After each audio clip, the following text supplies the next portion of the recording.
So I thought I would do a little midweek mullover before the finale hits on Friday. I was thinking about a few things. Some folks got in my comment section on the last video I made for episode 9, and they challenged a couple of the points that I made, which I totally welcome this because I don't know everything and I'm always open to other people's perspectives. For example, the scenes between Barb and Brian, I thought this looked like more of a flashback. That's the energy it gave me. But some of the people got in the comments and was like, actually, we think that's his 5th kill instead of his 1st kill. And somebody said this is him going on to become the ice truck killer because he's separating the body parts from Barb. And if this is true, then I'm guessing he actually doesn't kill Harry. I'm guessing Harry actually takes himself out like he's been saying. Now, I'm not saying that Brian won't have anything to do with it because Harry's probably dealing with so much now because now he knows that both of the kids that he was playing house with their mom turned out to be the same kind of kids. And instead of keeping both of them under the same roof, he let one go and he nurtured the other one. So he kind of tamed Dexter, but he didn't do it with Brian. And Dexter was always his favorite anyway when he was over there with Laura.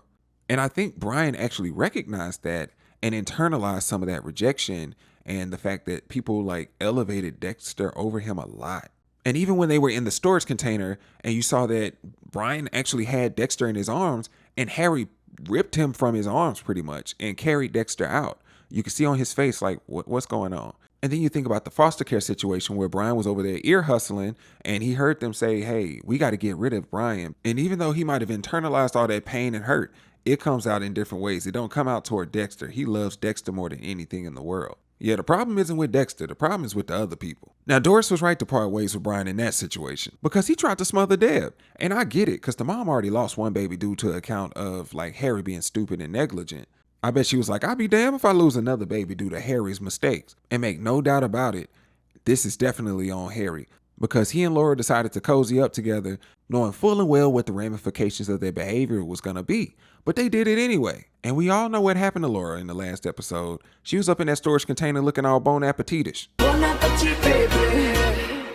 So yes, it was Laura and Harry's fault, but I put most of it on Harry because he was supposed to be a professional in that space. And he dropped the ball on the case while thinking of his own. And now look at you. You over here with the killer kids and don't know what to do about it. And my thing is, Harry hasn't had to pay for his bad decisions in the same way that other people have. Because you got to think about it. Laura had to give up her whole life. And if you're looking at that, the 2 kids also gave up their lives because it all changed after that moment. Now, when I think about it, what his punishment could be is the fact that he has to live with all the guilt and all the pain and suffering internally.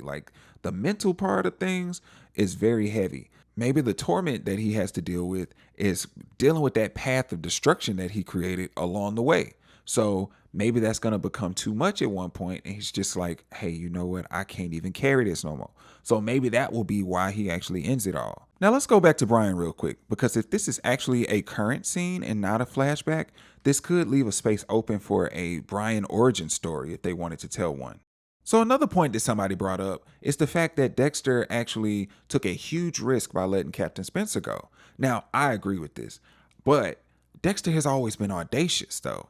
So my thing is, yes, he let him go. It was a huge risk because he is the captain of the police. However, Dexter knows his prey really well. And the thing about his prey is they rarely go to the cops, even if they are cops. And the thing about Dexter is he's rarely wrong about how people are going to respond. He's really good at setting a trap and then watching people fall into it.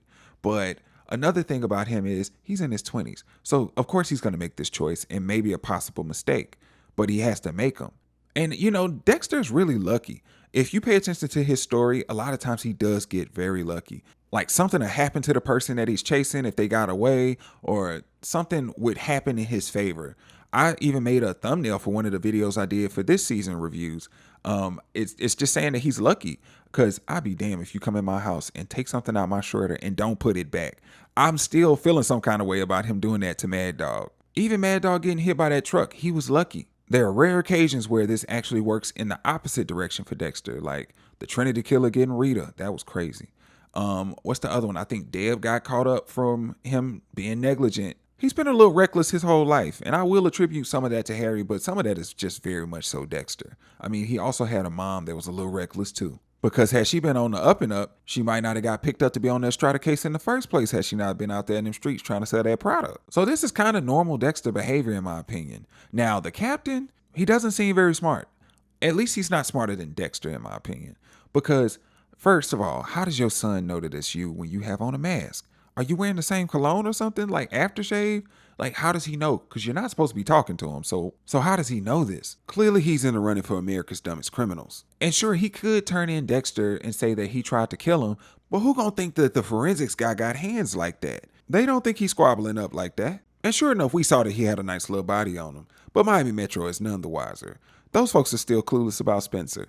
So Dexter's a bit too far, like, advanced for them. And the problem with the captain coming to the force talking about Dexter did this is, like, they're gonna have too many questions, and he doesn't seem smart enough to think his lie all the way through like 10 different directions. The problem with a lie is you gotta water that thing. You gotta remember how you said, what you said, and who you said it to.